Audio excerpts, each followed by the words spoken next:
Halo semuanya, balik lagi di Inner Voice episode 5.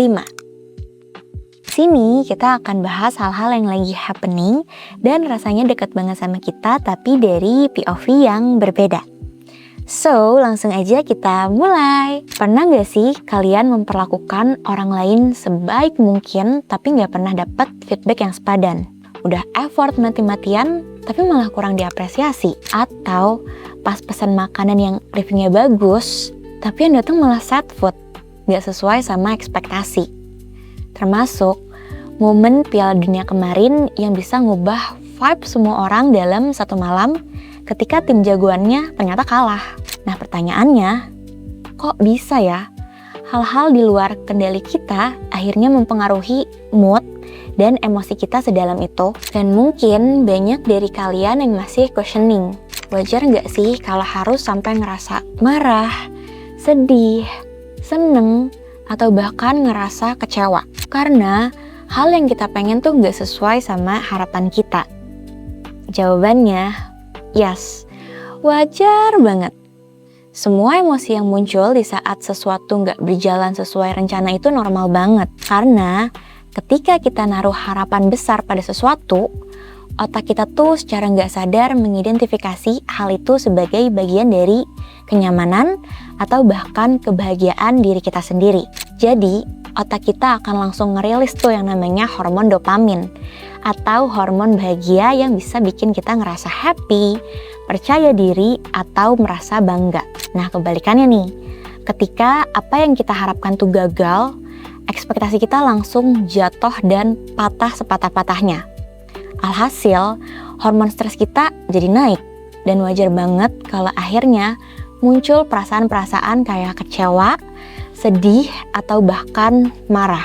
It's a very human reaction guys, dan wajar kalau kita akan jauh lebih emosional dari biasanya. Nah, for your information, ekspektasi itu berbanding lurus sama yang namanya investasi emosional.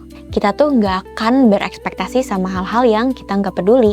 That's why, makin kita sayang sama seseorang, makin kita ambisius sama satu pencapaian, makin besar pula investasi emosional yang kita taruh ke sana. Tapi, ekspektasi yang terlalu tinggi juga cenderung akan nimbulin rasa cemas, stres, dan takut gagal ketika nggak mampu untuk memenuhi harapan-harapan tersebut. Dan di antara ekspektasi sama realita itu, ada yang namanya ruang kecewa atau disappointment. Terus, kira-kira sampai mana sih batas kita sebagai manusia boleh berekspektasi? Batas amannya adalah kita cuman bisa berekspektasi sama usaha kita sendiri, bukan sama hasil akhirnya. Contoh, yang bisa kita kontrol adalah seberapa keras kita belajar, berusaha, mencoba, atau seberapa baik kita memperlakukan orang lain. Tapi, kita nggak akan pernah bisa ngekontrol respon mereka atau hasil akhirnya. Dan supaya kita nggak terus-terusan kejebak di rasa kecewa, kita tuh perlu untuk ngebuat ruang kecewa itu sendiri. Bukan berarti kita pasrah atau pesimis gitu aja, tapi kita secara sadar udah nyiapin satu sudut di hati kita untuk menerima. Jadi, pas realitanya tuh mengecewakan sampai akhirnya muncul perasaan-perasaan frustasi atau bingung, kita bisa lebih cepat buat menyesuaikan diri, beradaptasi, dan ngeliat semuanya dengan lebih jelas supaya bisa selalu tumbuh jadi manusia yang lebih baik. Dan untuk mengurangi rasa sakit itu adalah dengan membagi hidup kita jadi beberapa layer atau beberapa peran. Jadi, jangan sampai seluruh investasi emosional kita cuma ditaruh di satu role hidup aja. Misalnya, seluruh dunia kita cuma tentang menjadi pasangan yang baik, atau cuma tentang satu ambisi karir. Nah, ketika hubungan itu selesai atau karir itu nggak berjalan dengan baik, kita akan ngerasa kehilangan, gagal, dan rasanya tuh kayak ada yang kosong karena kita nggak tahu apa lagi yang mau dicapai. That's why kita harus ngebagi identitas dan makna hidup kita. Kita bisa kok jadi anak yang selalu membanggakan, bisa jadi teman yang selalu hadir, dan tetap bisa jadi pasangan yang baik atau karyawan yang kompeten. Bahkan, kita bisa jadi manusia yang selalu memanusiakan manusia lain. So, do your hobbies, do what you love, and love what you do. Tujuannya apa sih?